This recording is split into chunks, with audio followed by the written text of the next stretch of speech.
Hey guys, thanks for tuning into CMTEQ channel. This is tutorial 5 on our series of learning C programming by coding. In this tutorial, we're going to learn how to print an ASCII value based on a user input. Now, an ASCII value, if you are wondering, is coming from an ASCII table. This is an ASCII table, so for every decimal number, you're going to have a corresponding value, hex, oct, and char. So for instance, if you take number 70 in decimal, now its corresponding hexadecimal value is 46, octadecimal is 106, and the character is F. So what we're trying to do in this tutorial is we're going to ask a user to enter a character that is from A to Z, and then print a corresponding ASCII value from that character.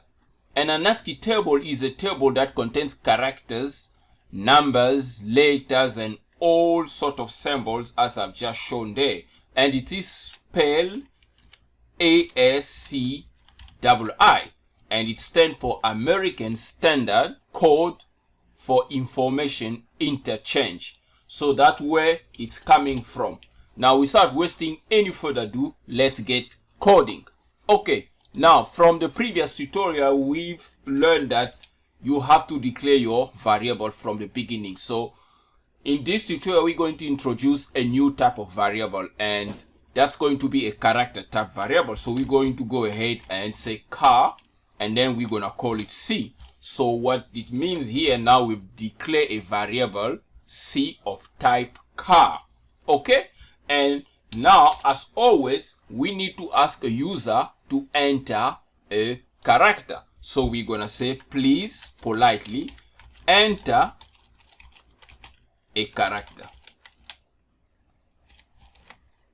Okay, please enter a character. So now we are expecting a user to enter a character. As always, we need to handle the character with our scanf function. Okay, now we're also going to introduce a new format specifier for handling character, and that is %C. So C is a format specifier that handles character, and now we need to reference the character, basically passing the variable that is going to store our character. So in this case, that is C. So whatever the user is going to enter using his keyboard here is now going to be stored in the variable C. Okay, now let's go ahead and print the result on our screen. We're going to go ahead and call the printf function. Okay, so the printf function is now called. What are we going to enter inside the printf function? Now we're going to say, let's say the user enter letter character A. Okay, so we're gonna say, okay, the ASCII value for your character is so and so. So we're going to say the ASCII value for, now we don't know what the user just entered, so we're going to pass a format specifier for character, which is C. Remember, for integer is D, for double is LF. Now for character it's C. So we're going to say %C, that's a character the user just entered, is equal to %D, because now we are going to print the corresponding decimal value of the character that the user just entered.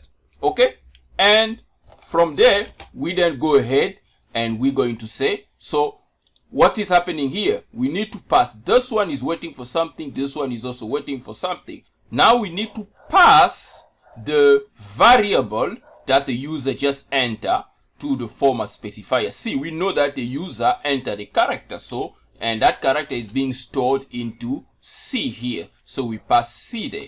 Now we've got another format specifier D, which stands for integer. Since we are converting the character into an integer, okay, based on the ASCII table, so now we're also going to place the same C. But this time, because C is already a character, but we are passing an integer as a format specifier, automatically we're going to print the corresponding integer of the character C that just have been entered. Let's say the user entered letter A, I already say. So we're going to say, okay, the ASCII value for A is equal to what's value, decimal value that corresponds for letter A. That is exactly what we're going to have in this place there.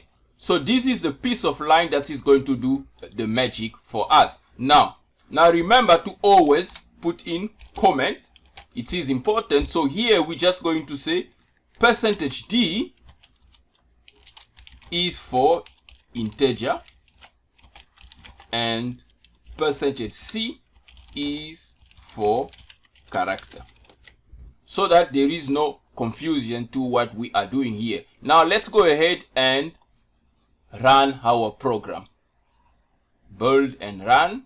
Please enter a character. I'm going to enter character A. I hit enter.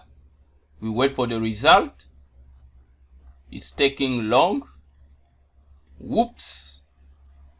There is no return. So we are the program exited. Okay, you can see returned a minus, so which means actually the program didn't exit successfully. So we are getting a problem. It's not crashing, but the code is not running because we did not get to the printf here. So what's the problem? So clearly we did enter A, so that is that, but something is happening here. Oh, I see. We are missing a reference here at the end there, because we are storing the value, okay, of C based on the user input. So we are passing it into this variable. So we have to reference it with the %. Okay, I'm sure that was the only problem. Now let's go ahead and run this code again. Once again, please enter a character. Let's stick with A. Enter. There it is. The ASCII value for A is equal to 65. So the ASCII value for A is equal to 65. Now let's look at the table. See if we are not fooling ourselves here. What is the alphabet letter A? There it is. A for a decimal correspondence value is 65. So we are right. And B will be 66. Now let's try Z. Z will be 90. So let's enter rather 90. Let's restart the program. Let's try with 90. 90, we know that Z give us 90. So I'm going to enter Z. There it is. A ASCII value for Z is equal to 90. So this is how you can get all your ASCII values in one place. So you can write yourself a beautiful C program that you just enter a value, then you can convert from decimal to hexadecimal and all of that, just playing with your format specifier. Okay, thanks for watching. That will be it for this tutorial. Please don't forget to subscribe to CMTEQ channel and stay tuned for more tutorial. Until next time, cheers.